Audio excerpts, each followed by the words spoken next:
Manx Radio. The Mannin Line with Andy Wint.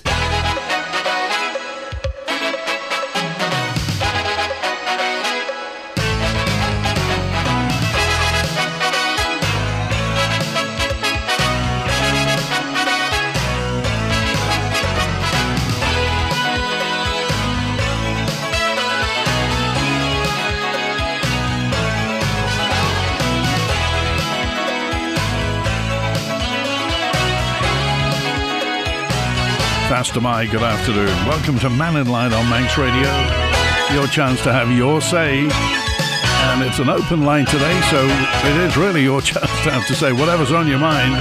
Call 66 13 68. Text or WhatsApp on 166 177. Email studio@manxradio.com.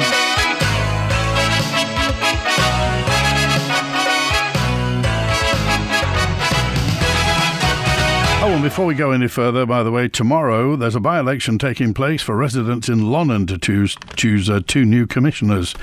So we wish them well. We wish the candidates all well. You'll be able to vote tomorrow morning, 8 a.m. till 8 p.m. at the Laxey Working Men's Institute or Baldrine Methodist Church Hall for the commissioners. And your first step on the ladder. Teresa Cope and now Wendy Reid, standing now from Manx Care, suggests to me that they know which way the wind is blowing. The UK is progressing a bill to replace NHS England back under DHSC control there. They're also developing a 10-year NHS transformation plan. There must be a realisation that the costly Jonathan Michaels experiment is finished. That's text 313. Apparently, this is Sue who's saying, I've heard from a fairly reliable source here. We'll put this under the heading Skeet. I've heard that teacher numbers are being cut due to falling birth rates. It seems to be a stupid move when more people are being encouraged to come here and live here. And what about the big promises to support neurodivergent children?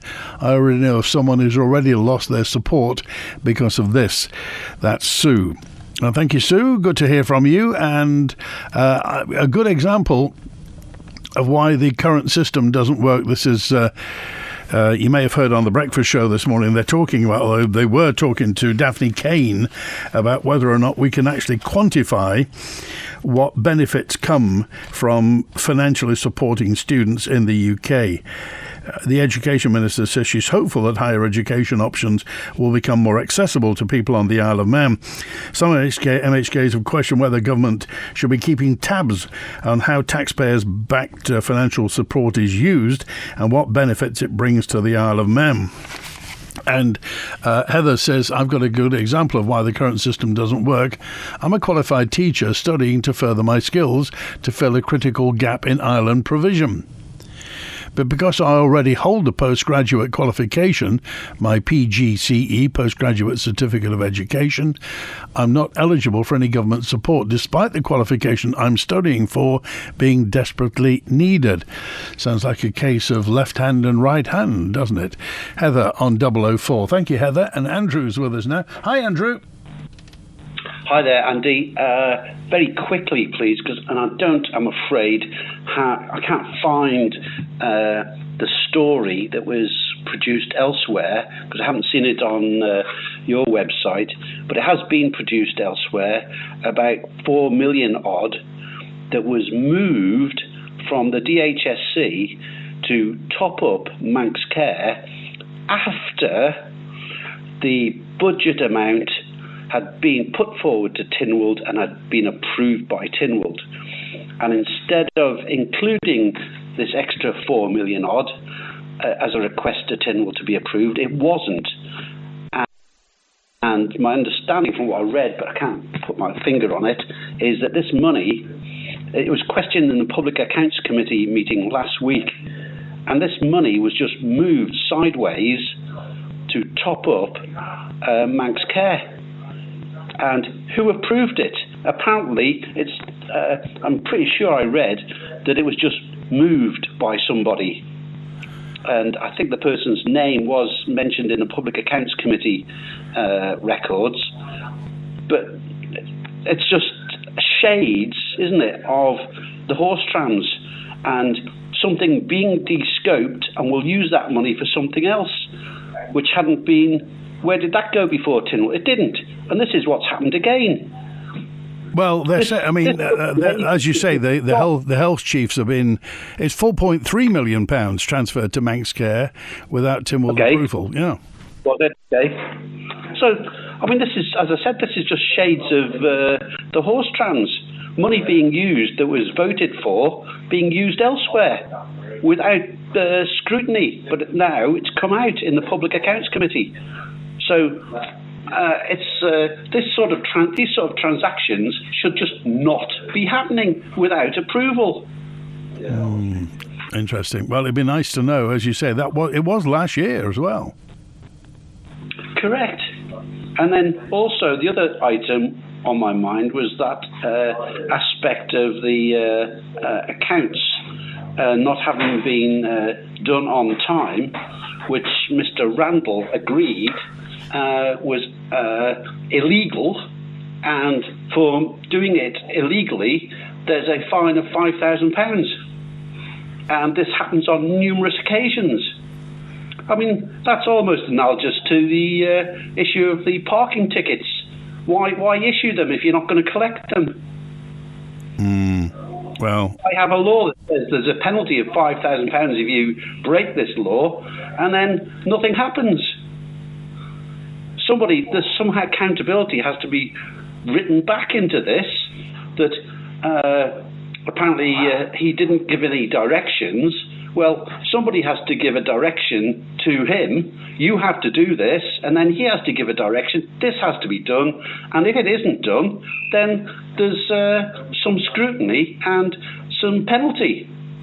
It's competency. You're not competent to do the job if you haven't done it on time. Well, I mean, at the very least, it just sounds strange. It sounds disjointed, Andrew. It does. But I mean, what's the point of having these rules if they don't follow them? Oh, that's a very good point. That's a very good question, yes. And I think there's no answer to that at the moment. Good to hear from you. Thanks, Andrew. Yeah. Right, so there's evidence that an additional £4.3 million was transferred within the Department of Health and Social Care's budget to Manx Care after the 2025-2026 budget figure had already been approved by Tynwald.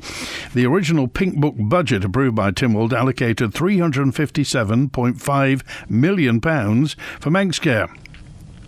But Manx Care's later operating plan showed a higher figure of £361.8 million.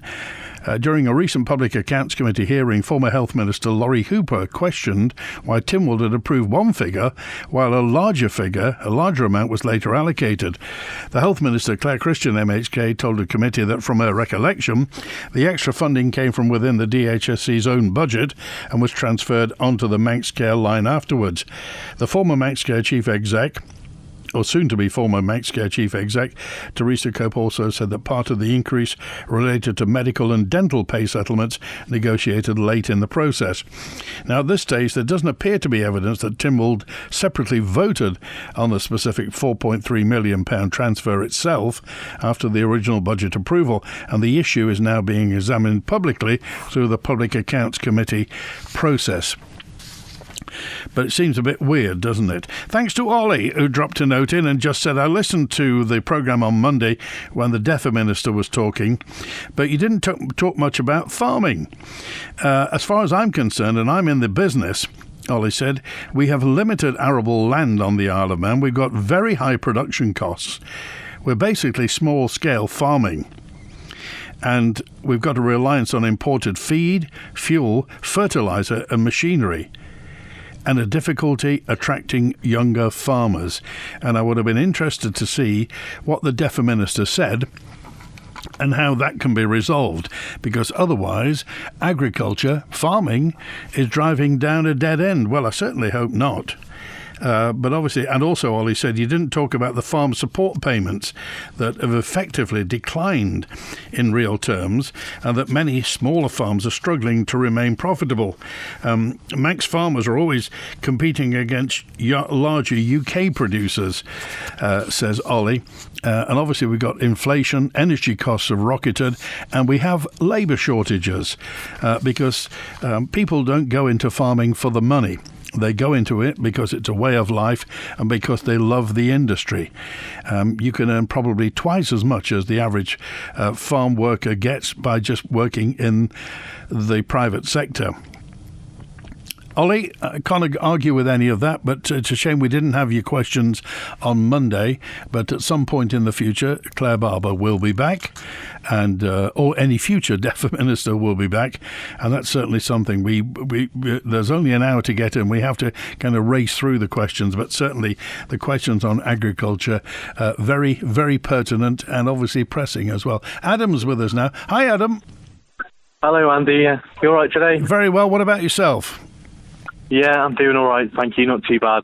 I'm just ringing up. I'm concerned about that there's been sacrilege in Peel Cathedral because an Isle of Man organisation, I won't say any names or name it, but an Isle of Man organisation had a party in there, a large dinner party, where you've got people drinking and potentially blaspheming and things.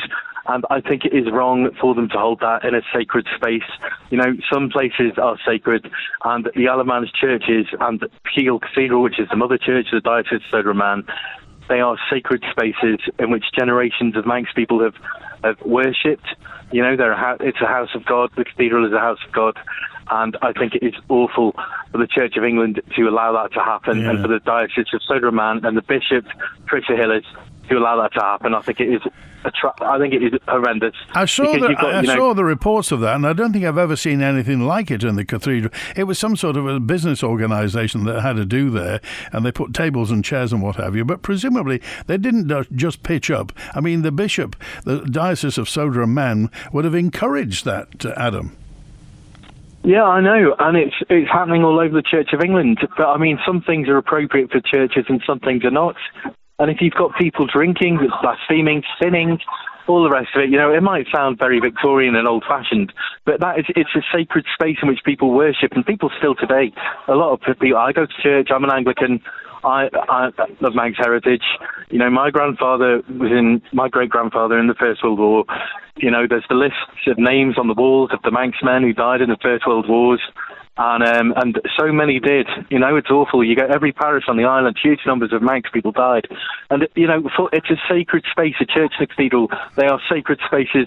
And some things may be appropriate, like they have the Mars and the planet things, the planets, the large-scale planets and illuminations. The cathedrals in England, they've started having light shows. In Liverpool Cathedral, Warwick Cathedral, Gloucester, all fabulous light shows. But in some cathedrals, as in England as well, you've got things like silent disco starting to go on. People taking drugs in the main bodies of the cathedral. Well, they've taken out all of the pews in order to make it a multifunctional space, and then you've got all these things taking place, which is what they've done in Peel, but all these events. But I mean, there's some events which are appropriate and some are not. A light show may be a very spiritual thing, beautiful thing, on the theme of stained glass and light and different colours. Or, for example, when they had the planets, and they had, I think, in St Thomas's they had the moon. In Peel Cathedral they had Mars, and the Earth was in one of them. And those things may be very celestial and appropriate, some mystic perhaps in some respects, but it's not appropriate to have dinners and huge amounts of alcohol being consumed in a church. I mean, there's a church in Liverpool that is a former Catholic church, and it's been turned into a nightclub. And you actually have people in there dancing at the altar. And I know it's been decommissioned as a church, but really I think that is totally inappropriate. And I found it, I personally, when I was at University of Liverpool, a long time ago now it seems, I used to be absolutely horrified. I used to hate going in there. My friends all used to want to go in there. I hated going in there because I felt so uncomfortable with it. So uncomfortable with people dancing at the altar. So presumably, Adam, presumably this organisation will have paid. So do you think this is all about raising some money? Well, I've always been concerned about Manx churches, and I'm a bit of a busybody, Andy. So when Peter Eagles was Bishop of Sodor Man, he was going to close down. They'd flogged the Kirk Chrysler's Air off on a 999-year lease to become a community centre, and I know it has been used recently for concerts and things, which is nice. But Peter Eagles, I think, regretted that he'd let Kirk Chrysler's Air go because it was sacrilege to the church, and because he was concerned that it would get desecrated. But he was considering selling off, or they didn't have enough. There wasn't enough support for churches. I think it was Sulby the Doon and Ballath, possibly not Ballath, Sulby the Doon, and somewhere else, I can't remember. There was one more. Oh, it was St Olave's in Ramsey. He was considering selling off, and we were discussing what could possibly be done with them, whether they could be turned into perhaps print studios, or what suitable other use there might be for them. But fortunately, he decided to keep them all on. And he told me then that it was not an issue of money. The church has plenty of money. The issue was that people were not attending them. But I think, the church shouldn't be they shouldn't be in retreats. They shouldn't be withdrawing from communities. The church buildings represent a Christian presence in the communities. And I think it is, it's awful. I don't know how. I was quite enthusiastic about Patricia Hillett when she first took over as Bishop of Sodor Man. But I'm not sure she's doing a terribly good job, to be honest, because she's not really engaging with the community a great deal. And for her to allow this sort of thing in the cathedral, I think really is horrendous. I know the church commissioners in the Church of England are in charge of the money, and to some extent, the Church of England is run as a business. And that it shouldn't be allowed to be to the extent that they can, use the churches for commercial exploitation or for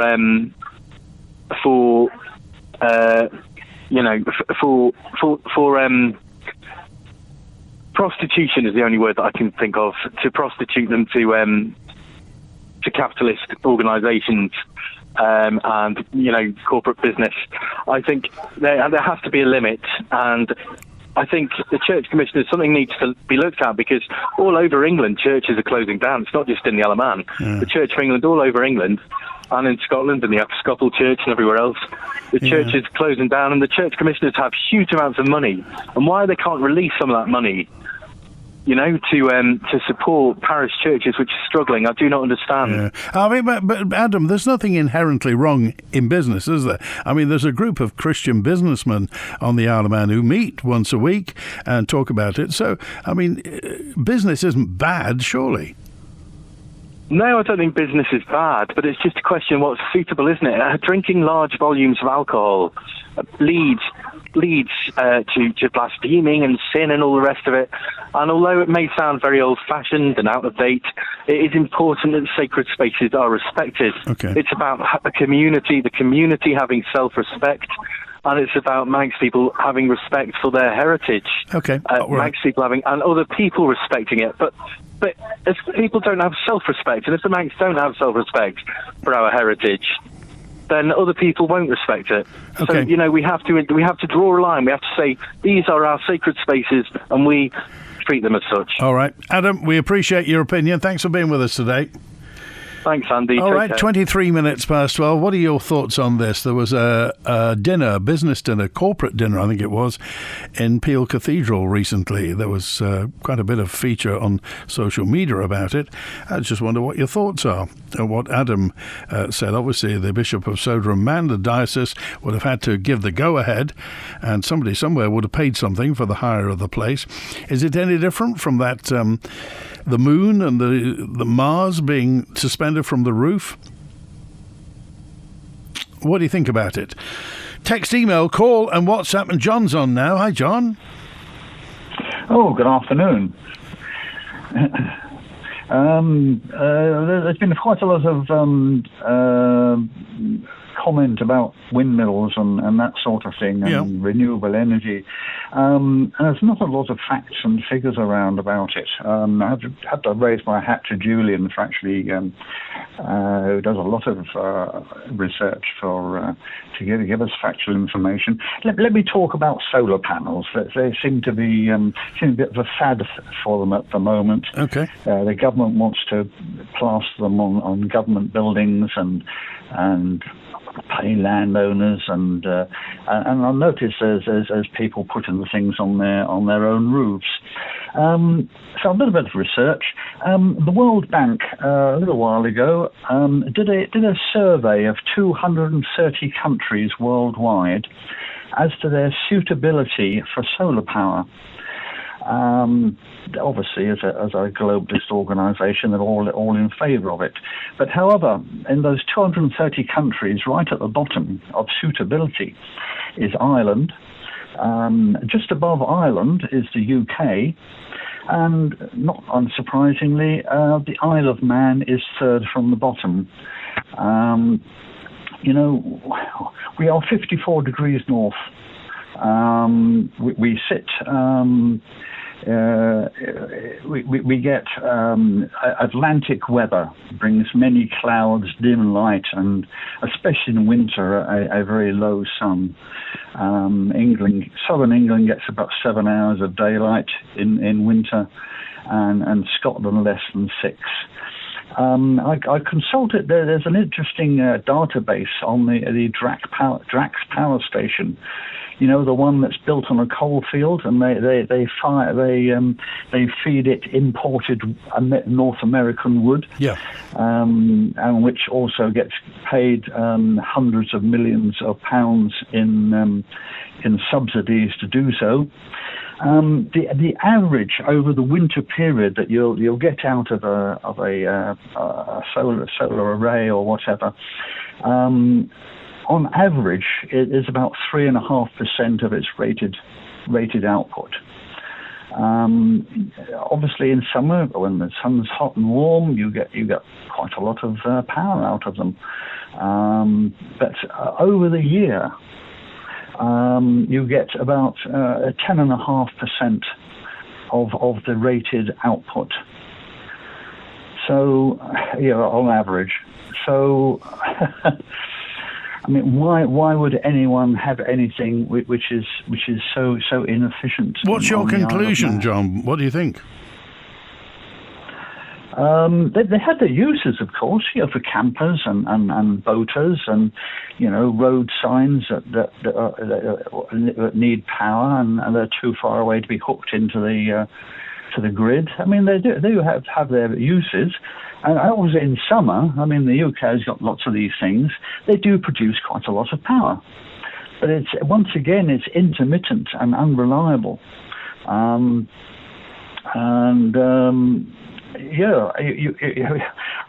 modern society needs reliable power 24/7, 365.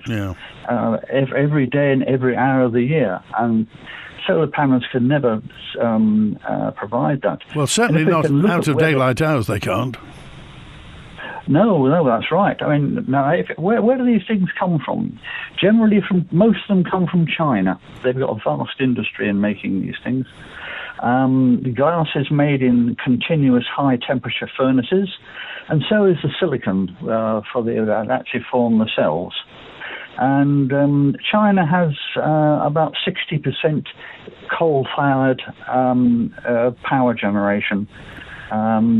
So that they probably use that for these continuous processes, which mustn't be interrupted. And of course, there's many. I know we all buy Chinese stuff, but they also many reports about using forced labour in Chinese industry, which of course China is a totalitarian communist state. But the thing is, John, this is in the climate change plan. It's in a Tynwald Act. The climate change plan is supposed to, achieve net zero greenhouse gas emissions by 2050. So something's got to give somewhere, and this is part of the plan. Well, if I was going to say something else about there's all the hysteria and hype that's been generated about so-called climate change is largely came from an IPCC document.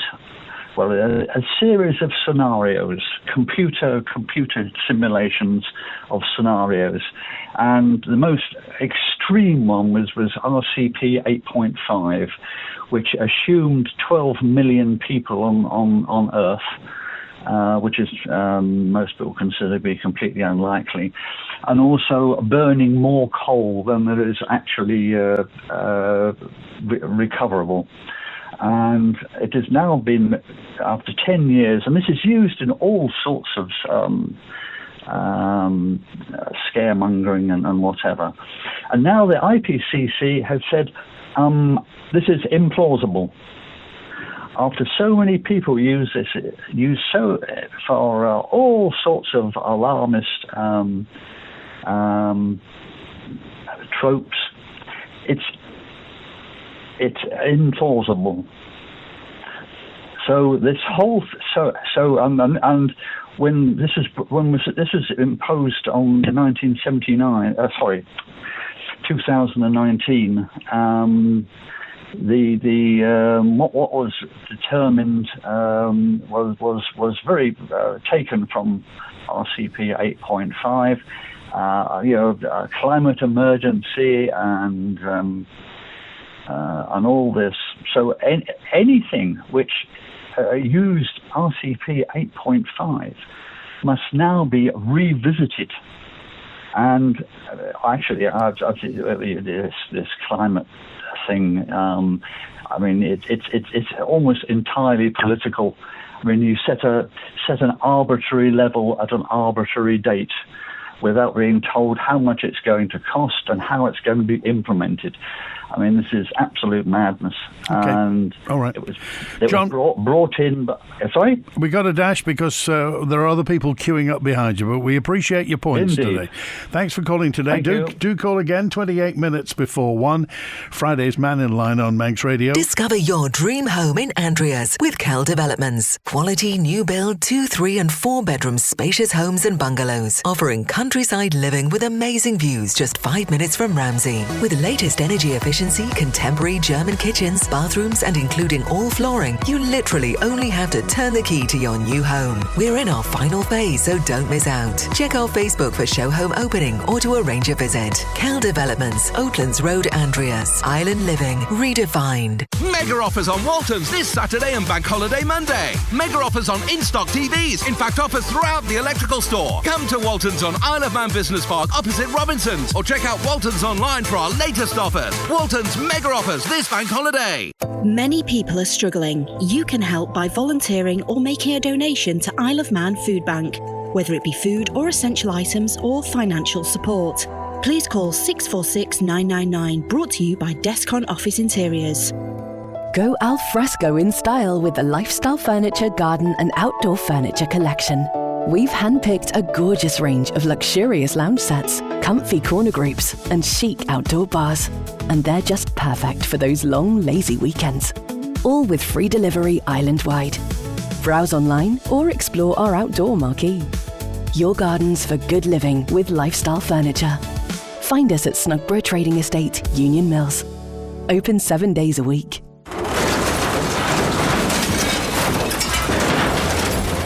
Scrap metal coming out of your ears? Then there's only one place to call, Castane's Scrap Metal, of course. Castane's pay top prices for lead, brass, copper, aluminium and stainless steel, as well as ferrous metals, scrap vehicles, and they're even licensed to scrap lead-acid batteries. Drop it off today, or Castane's can come and take it away. Castane's Scrap Metal, Foxtel Road, call 801 337.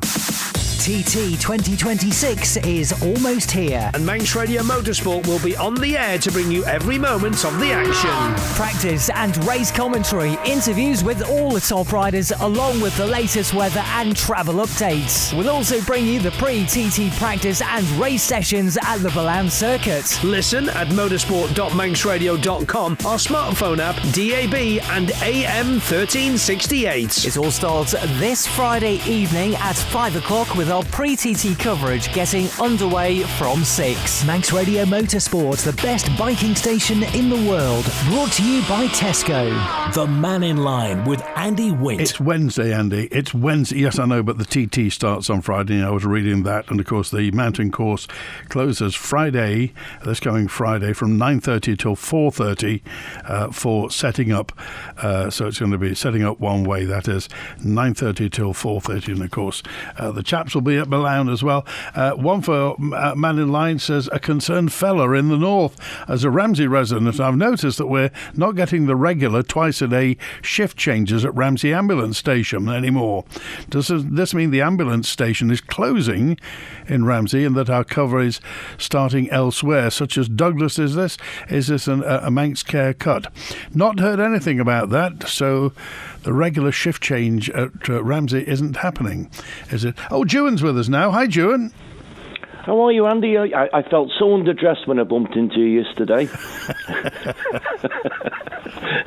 looking smart as ever. Well, thank you. This is the thing about being a radio star, isn't it? the perfect clothing for radio. I was going to say you had the right face for radio, but I thought we'll leave that one. Jolly good. Just touching on yesterday and what Julian brought to the table yesterday with Robert Garden, which I found it's quite bizarre and quite interesting, isn't it? I mean, Robert Garden is actually he's actually a partner of CMS, not just working for them. The question has to be asked when someone is not doing particularly the job that they're being employed to do, who sourced this person to start with? Would this be DOI or would this be the Attorney General's office? Who sourced him to do the job, Andy? Well, nobody knows at the moment, and the thing is, we don't know. And because a lot of this is shrouded in secrecy, and a lot of it they're saying is, because it's in planning and there are commercial confidentialities, at the moment, the feeling is from some people that we're kind of on the outside of the fence trying to look in. You could forgive people for thinking when you have someone invested into doing this who's not saying the appropriate things and asking questions, that they're put in place to actually do that, and that this would be a done deal by government. And you can forgive people for thinking that, because why would a government spend a lot of money on a top law firm who's not going to look after the interests of the island in defence? Very strange. Very strange. And this guy also has his own sight on getting around planning issues as well. So, I'm sure there's other, as Julian said, other companies out there who would have put up a better job for us. But this whole narrative of, as John was saying there before, this whole climate change and sustainability, and this links into what Claire Barber was saying the other day and what Ollie just mentioned before. This whole thing about saving the planet and saving the world, at the end of the day, we're not going to have any food to eat, and we're not going to have sustainability of electric in our houses because of the fluctuation of where they want to go. We're going down a route of madness. Here's a little thing for you from the other day. We had a member of a department in government who goes to a workshop and comes back and says, we've been told that we shouldn't put attachments on our emails because it damages the climate. Now, this is the nonsense that these people have got. And I'm not saying all of them, but these people are in concerning positions in government. And this is the nonsense that they're coming back with from being schooled at universities about climate change and all this here warding of it. And I think it's ridiculous, and I think we need to strip everything back and go back to some common sense and basics. What difference do you think we can make on the Isle of Man to a global carbon footprint? Very, very little, very little. But what we will have is we'll have, as Ollie said there, we've got farmers who are stretched to the limits at the moment, and this has got to be because of expenses and extra legislation that's put on them to farm, because farming is a pretty basic, simple thing to start with. I'm not down crying it by any way, but it's not expensive to grow stuff. So the added expense for these people must be the legislations and the do's and don'ts and can't be's that's put in the way. And every time you talk to Claire about the subject, who is the minister, it's all about their little caveat at the end of, yes, sustainability and climate and all this stuff. We need to start looking to common sense issues here. And again, linking into these wind turbines.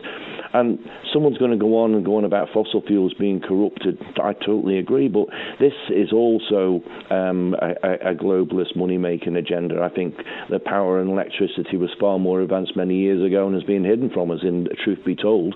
But I do think that we need to start working out what's best for the island and not for the big players who are sending their thoughts over through people in government. Well, that will have to be our elected representatives and obviously the senior civil servants who will be trying to find the best way for the Isle of Man. And obviously, as you say, Tynwald is there to look after us. Tynwald's there to look after the people of the Isle of Man financially, obviously, to enable the economy to work for everybody and to make sure that we're safe. So, how do you suggest that the government and the civil service... Remember, the net zero orthodoxy is a global trend. It's a politically global trend. How could the Isle of Man kick against something like that? We have no leverage, Ewan. I think some of our members that are in now are conflicted about wanting to save the planet and save the world, and conflicted against looking out for the people who voted them in to do the job. And that's the first thing, is you're voted in to do a job for the people and for the Isle of Man, and not to follow these here idiotic agendas through. It's crazy. Have we got climate change? Absolutely we've got climate change. Was it our fault? Probably not. The world's been going millions of years before these people came in and started messing around saying that it's going to end today and end tomorrow. Yeah, we've got climate change. You run with it, you adapt with it, and you change. We've had it for years. The Romans grew wines and grapes in Scotland at one time. Things change, but people are very, very quick, as you said on the programme before, capitalism and globalism, they're very quick to make money out of something. Yeah. And I just think whoever's coming in, it needs to be a consolidated group of people with a like-minded view of taking care of where we are. You don't have to kick back too much about people. It's just like, no thanks, we're not taking that on board. This is how we want to run our island. This is how we like living, and this is how we want to keep it. And I'm sure droves of people would actually really want to be here for what we have and what we will try and keep. Yeah. Okay. All right. Appreciate it. Thanks for calling today. Take care, Andy. Thanks for your opinion. It's 18 minutes before 1.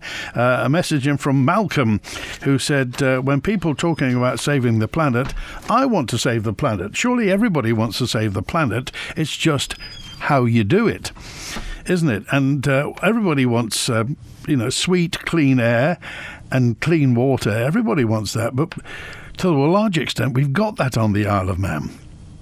So if we are going to save the planet, how much is it going to cost us? And is it going to make the Isle of Man that much better? Just 5 days to go before the 2026 TT gets underway. The man responsible for overseeing the event has been speaking to Manx Radio. Clerk of the course, Gary Thompson, is entering his 14th year in charge. And let's hear what Gary has to say in this financial climate where costs are spiralling.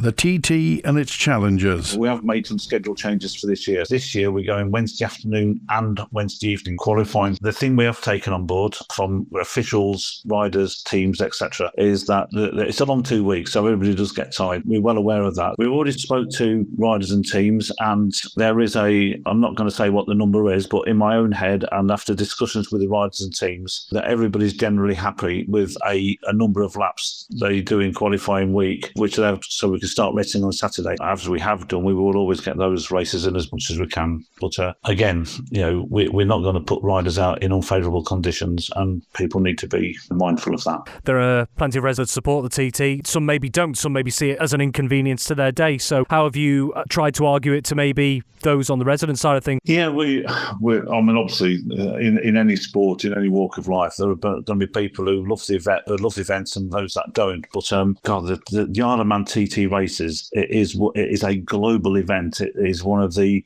biggest, probably if not the biggest motorsport event in the world. Hugely popular, and what it does for the Isle of Man, it puts the Isle of Man on a map. So all I would say to the people the residents and people on the course who don't like it is that, I've been doing this job now for 14 years. We do absolutely everything we can to make those decisions, or I make those decisions as early in the day as I possibly can to minimise disruption. The vast majority of supporters of the TT, spectators, are extremely respectful of these, but unfortunately there are those who maybe stray onto closed roads when they shouldn't. We've heard situations where drones might be flying over the course, which is of course illegal. How much do you have to emphasise how crucial it is that people follow the rules? If any spectator, member of the public, is caught walking or accessing the TT course during periods of road closure or flying a drone adjacent to the course, they will be locked up. It's as simple as that. I cannot put that any plainer. There will be severe penalties imposed if they're caught on the course or flying a drone.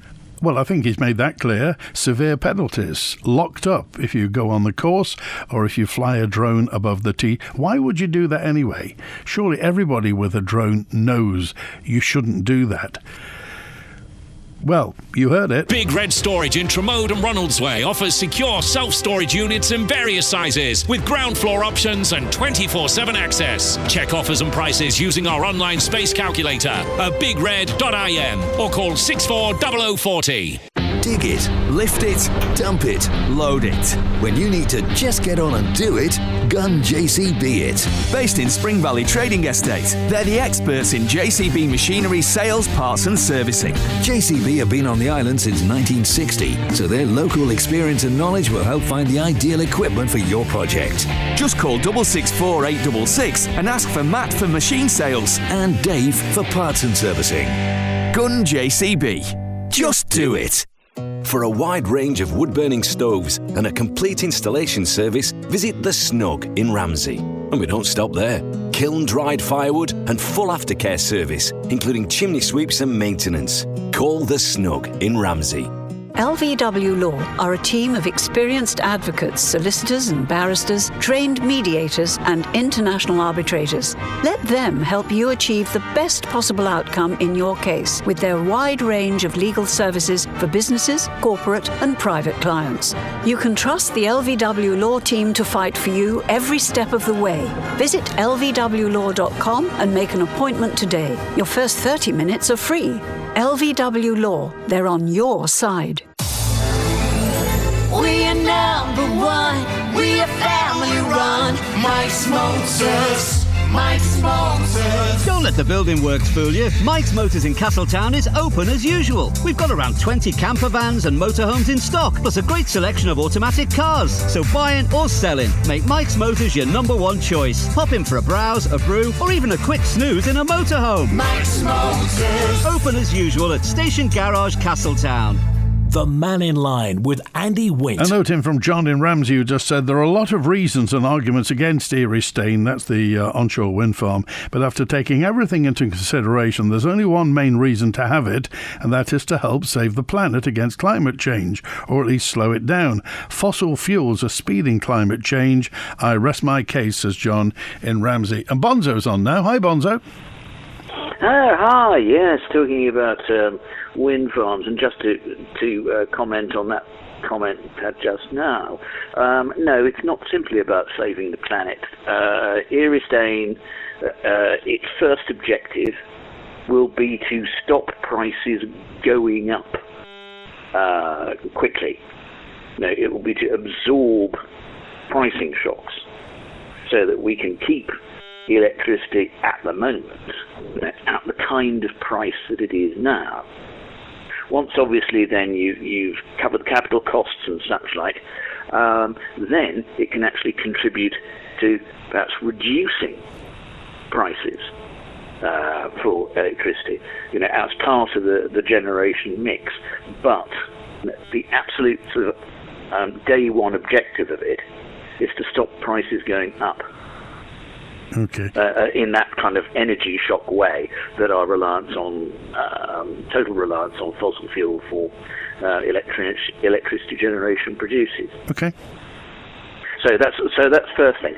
Second thing, offshore and onshore wind. Things seem to be getting a bit muddled about this again, and one thing seems, and the offshore wind and the onshore wind and the benefits and the cons of it are kind of getting confused and conflated. So I'll just reiterate again, the original plans for the offshore wind farm of Vannin didn't consider the idea of taking power from it. It was about money. It was about the seabed leasing and maybe some kind of percentage deals on the amount of power generated or some such.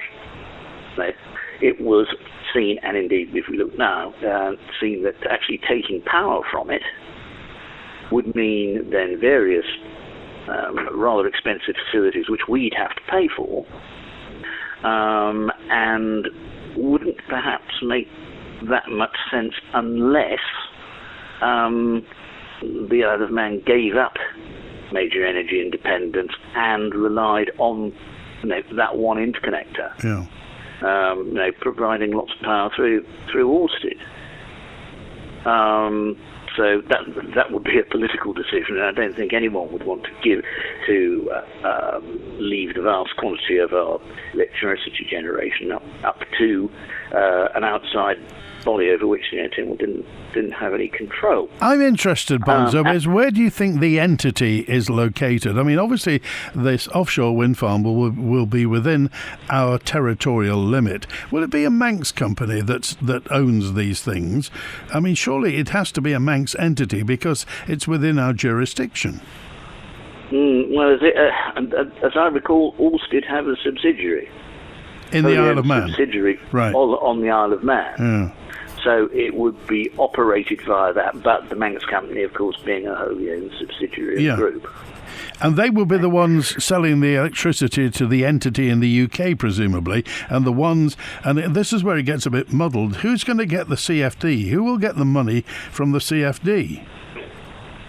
Well, Alsted will get the money from the CFD. Because in the UK? CFD, because, of course, it has previous contracts with the UK under CFD. So that corporate entity can do that. But now, insofar as I understand the regulations, it would be able to, as a company, source that power which is contracted under CFD from a site in Manx waters. Yeah. Well, that surely is a first for paying a CFD in the UK for something that's created outside the UK jurisdiction. Well, this is where we talk about the mechanisms within these contracts are different. The mechanism would be that Alsted UK was the contractor, and they're signing for contract for difference. Yeah. It then sources its power from a place which is adjacent, right, to its current wind farm. Really, an extension of it. The Walney array. Yeah. So yes, there are these legislative headaches about doing that. See, I'm wondering also, where does our leverage lie then, Bonzo? Well, our leverage lies in the fact that there's only so much real estate space in the Irish Sea, and it makes much easier sense for Alsted to build a wind farm there than it does to other places. But let us not forget, there's a map doing the rounds on social media Isle of Man, location of Mooir Vannin, and then the location of other under construction proposed wind arrays. Now you look at that, and then you see the Mona and the Morgan ones, on the approaches to Liverpool. Then there's the Rhiannon one, which is off Anglesey. Then there's a block that's directly south of Chicken Rock, 10 miles, I think, 12 miles, south of Chicken Rock, whereby there's sort of planned allocation for another site, or to be, another area to be auctioned in another round. Then you get into Irish waters, where you've got an array off Dublin under construction, and then there's another array which is going to be constructed just kind of on the border with Northern Ireland. So it's within the mountains of Mourne.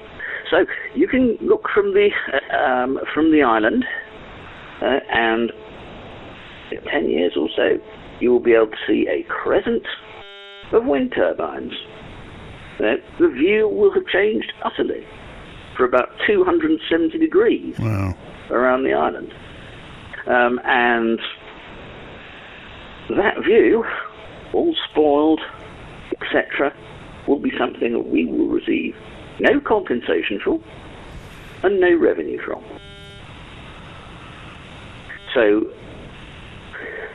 with that in mind, is the impact of Mooir Vannin, which will not probably have its 1,200-foot turbines, as I've said before. They'll cut a deal so that they can have some smaller ones, not so tall, and that gives the Isle of Man government a good look in that, oh yes, we've done something, we've exercised some control. Okay. All right. Bonzo, we appreciate it. We've got to go. But that view will still be...